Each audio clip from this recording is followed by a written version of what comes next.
Today we talk Pokémon TV, TMNT, new spirits in Smash, we even get a little sentimental in the sound off section. All that and more on today's edition of Mii Weekly. Let's do this!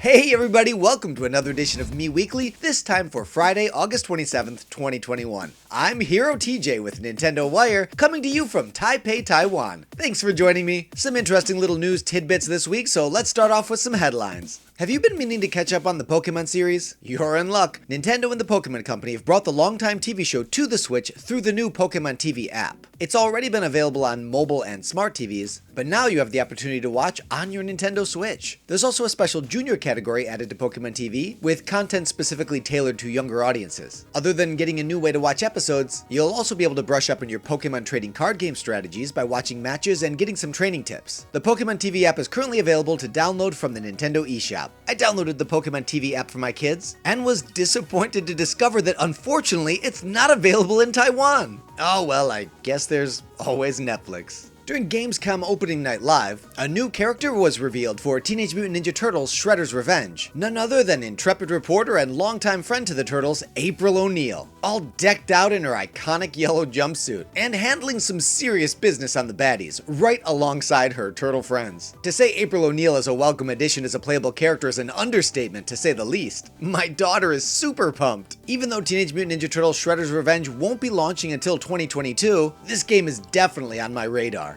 Even though I've pretty much completely fallen off of Monster Hunter Rise, this game continues to surprise with its Capcom crossovers. Last time it was Amaterasu from Okami. This crossover is even more shocking. Akuma from Street Fighter joins the hunt. Not only does the layered armor help capture the Akuma look, but if you equip a sword and shield, those attacks become punches and kicks, and you'll even be able to unleash Hadoukens! The Akuma layered armor is available by completing an event quest starting today. Also releasing today, the long-awaited No More Heroes 3. I'm sure many of you are very excited about that, but let's talk about the more important thing, Super Smash Bros. Ultimate Spirit crossover. Yeah! 3 new spirits are added to Super Smash Bros. Ultimate, inspired by No More Heroes. As I always do, I got in there, I captured these spirits. I know absolutely nothing about No More Heroes. 2 of them can be found on the spirit board, and Travis himself can be enhanced at level 99 to round out the trio. For Travis Touchdown's own spirit battle, you get to face off against the Mii Sword Fighter decked out in his Travis Touchdown best. I'm assuming that's probably only if you've purchased the DLC costume, which I have.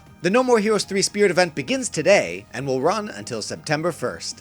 Now playing. So get this, I log into Animal Crossing New Horizons, and my mailbox is overflowing with gifts from my friend Affinity for Anime. I was truly overwhelmed. I casually mentioned in a Twitter message that I was trying to assemble the Red Imperial set, and my man just hooked me up with everything. And it didn't stop there. The Imperial set is the first one to really make a strong impression on me, and I kind of put it in the back of my mind that it was one of my long-term goals to be able to complete it. I didn't realize at the time how difficult that is to do, given that the wall and floor could only be attained through the Traveling Merchant Sahara, and since their inventory is random, they're pretty hard to get a hold of. Plus, I also didn't realize that the colors of the Imperial set are kind of specifically assigned to the various islands, so I couldn't understand why I wasn't getting any of these awesome red sets. Red being my favorite of all colors, as you might have guessed. So not only did Affinity gift me all of these amazing items and then some, but also took to Nookazan, which if you don't know is a place where people go to trade in rare Animal Crossing commodities, and he nabbed the wall and floor for me. I am just overwhelmed by the amount of time, effort, and generosity that went into these gifts. So my deepest and most sincere thanks. Affinity also has one of the most jaw-dropping islands I've ever seen. It's the most meticulously planned and thoughtfully assembled islands imaginable. He interweaves all these different themes and venues, attractions. It's definitely worth checking out for yourself. I'll pop his dream address up on the screen here, and I'll also leave it down in the description. Thanks again, my friend. After recently completing Skyward Sword, I kinda got the itch to go back to Breath of the Wild and just start poking around in that world again. It's just such a vast, incredible playground. Earthbound. I can get dropped in pretty much anywhere at any time at any point in the game and there'd be something fun and interesting to do. I've heard some people complain that the world feels empty. I mean, most people love the game, but to me it's so teeming with life. Everywhere you look, there's something to do. It's like, ooh, what's that shiny thing on the horizon? Or I wonder what I can see if I climb up this hill. Oh, look, there's a bad guy I want to fight. What happens if I jump into the water here? Look, more bad guys. Come on, Wolf Link. You look a little hungry, buddy. Here you go. I already 100%ed the game on Master Mode on the Wii U, so I don't really know that I'm committed to playing this all the way through to completion, but it was definitely fun to reconnect with a game that I connected with so completely.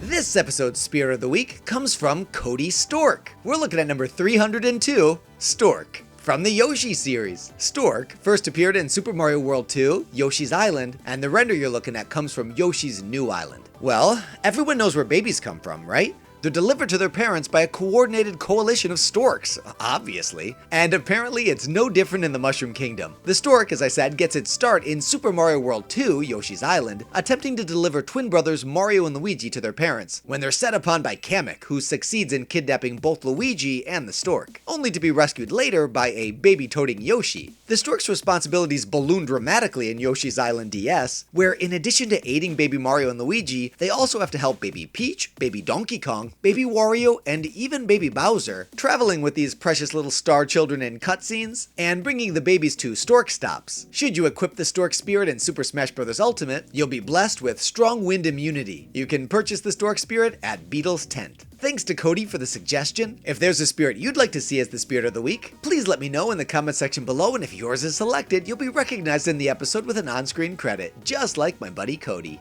Now it's time to sound off. Games can serve simply as a form of entertainment or a means of escapism, but they also sometimes help us to persevere through trying times. Today's topic is inspired by my friend Affinity for Anime. He sent me this message in a private conversation, but I don't think he'd mind me sharing it here. He said, "I'm pleased to see how much you're enjoying Animal Crossing. It has been a lot of fun to help you out. My Switch says I've poured over 1,620 hours into the game, but it feels like giving back some of this time and effort to a fellow fan rather than just keeping it all to myself really makes it worth it. I'm glad I picked up this game last year. It's been a great anchor of positivity in my life since all the trials and tribulations of the past few years." Well said, my friend. So along the same lines, my question for you is, what game helped you through a tough time? The earliest one that comes to mind for me is Earthbound. I had one summer between junior high and high school where, for whatever reason, none of my friends were around, and I felt really lonely. Ness's adventure, or my adventure rather, since I named the main character TJ, naturally, helped me cope with my feelings of isolation and that sense of longing to find my place. Maybe this was just what I got out of it, but in a weird meta sort of way, Earthbound kinda reminded me that even a seemingly insignificant kid can have a profoundly positive impact on those around them if they're willing to put in the effort. And it's not always easy. Sometimes it can really be a grind. Literally.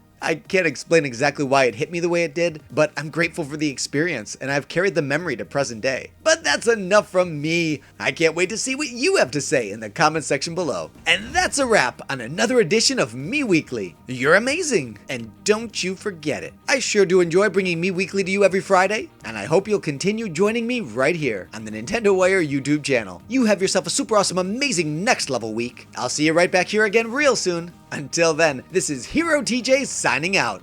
Thanks for playing.